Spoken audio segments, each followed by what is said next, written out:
10-ից մինչև 50%։ Դոնալդ Թրամփի սահմանած մաքսատուրքերը 2 օր է իրարանցում են առաջացրել աշխարհում։ ԱՄՆ նախագահն ապրիլի 2-ին ըստ երկրների տարբեր չափի ներմուծման մաքսատուրքեր է սահմանել։ Ամենաբարձր մաքսատուրքը սահմանվել է Լեսոտոյի համար 50%, աշխարհի երկրորդ տնտեսության Չինաստանի համար 34%, Եվրամիության երկրների համար 20%։ Մեր երկիրը եւս անմասն չի մնացել ցանկից 10%։ Վրաստանը, Ադրբեջանը նույն շեմում են։ Բիլ Քլինթոնի վարչակազմի նախկին պաշտոնյա Սթիվեն Օքունը լուրերի հետ զրույցում կարծիք է հայտնել, որ Թրամփը մտադիր է ոչնչացնել երկրորդ աշխարհամարտից հետո ձևավորված համաշխարհային առևտրային համակարգը։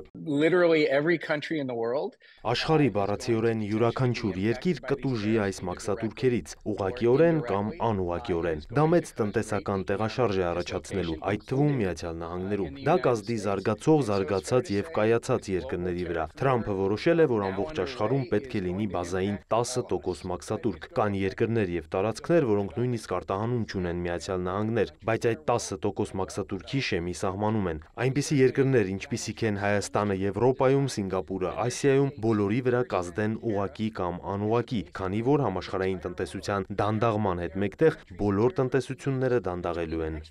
Այս որոշման տրամաբանության հիմքում դրված են այլ երկրներում կիրառվող մաքսատուրքերը եւ այն գործոնը, թե ԱՄՆ-ի հետ առևտրում որքան հավելուրդ ունեն այլ երկրները, նշում են փորձագետները, դա սխալ համարելով։ Ասենք աղքատ աֆրիկյան երկրները, որոնք առևտրային հավելուրդ ունեն Միացյալ Նահանգների նկատմամբ, դա ստացվել է այն գործոնների ազդեցությամբ, որ այդ երկրները արտանում են հումքային բավականին էժան ապրանքներ Միացյալ Նահանգներին, սակայն չունեն գնողունակություն գնելու Միացյալ Նահանգների թանկ ապրանքները։ Եվ փաստացի Միացյալ Նահանգները ներկայումս պատժում է այդ երկրներին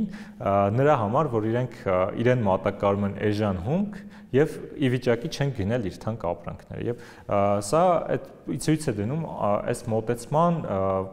տրամաբանության խարխուլ լինելը եւ նաեւ որոշակիորեն անարդարացիությունը ամբողջ համաշխարհային տնտեսության նկատմամբ։ Կոնգրեսն ու դատարանները Թրամփին կանգնեցնել չեն կարող։ Արդյոք շուկան կկարողանա։ Ըստ Սթիվեն Օքունի, գուցե ինֆլյացիայի եւ լճացման հնարավոր սցենարը, ինչի մասին խոսում են տնտեսագետները, հետ կանգնեցնի։ Իսկ ինչ պետք է անեն երկրները։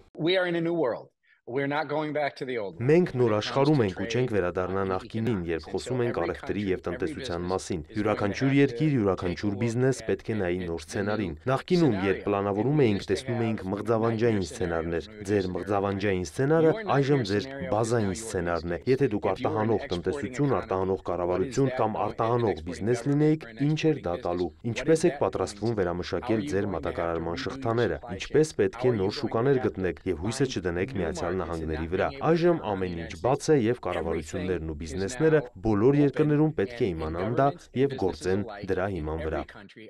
Հայաստան-ԱՄՆ փոխադարձ առևտուրը նախորդ տարի կազմել է 410 միլիոն 596 հազար դոլար, որից մոտ 59 միլիոն դոլարն է կազմում մեր երկրից արտահանումը։ Ըստ Նարեկ Կարապետյանի, հաշվի առնելով, որ Հայաստանի համար նվազագույն 10% մաքսատուրք է սահմանվել, միանշանակ չէ, որ տեղական ապրանքների արտահանման վրա այս որոշումը բացասական կազդի։ Հայաստանից Միացյալ Նահանգներ են արտահանվում թանկարժեք քարեր եւ մետաղներ, խմիչք, ջուր, վերամշակում անցած մրգեր, մանրամասնում է փորձագետը։ Կարապետյանը նշում է, ԱՄՆ արտադրողը առաջին հերթին փորձելու է փոխարինել այն ապրանքները, որոնց ներմուծման մասով մեծ մաքսատուրք է սահմանվել։ Ընդհանուր առմամբ հայկական ապրանքների արտահանման համար կարծում եմ լուրջ խոչընդոտ այս քաղաքականությունը չի հանդիսանա, նույնիսկ Միացյալ Նահանգների տնտեսությունում տեղի ունեցող վերադասավորումների արդյունքում դա կարող է անգամ լրացուցիչ հնարավորություններ ստեղծվել,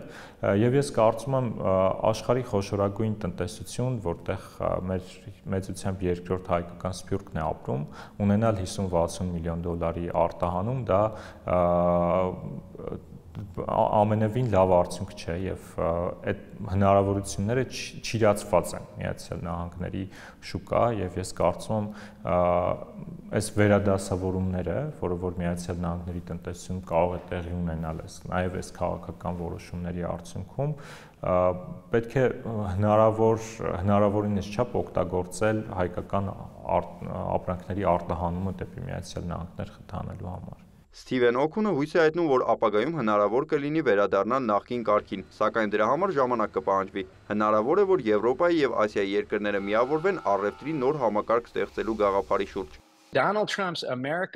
Դոնալդ Թրամփի Ամերիկան առաջինն է առևտրի քաղաքականությունը սկսում է դառնալ Ամերիկան միայնակ եւ մյուս կառավարությունները չեն կարողանա ապավինել ԱՄՆ-ի տնտեսությանը, ինչպես նախկինում էին արել։ Այսպիսով նոր համակարգեր պետք է ստեղծվեն։ Ընթացիկ տարվա հունվարին Հայաստանից Միացյալ Նահանգները արտահանվել է 2.620.000 դոլարի ապրանք, ներմուծվել շուրջ 28 միլիոնի։ Նիկոլայ Ավետիսյան, Սեյրան Անտոնյան, լուրեր։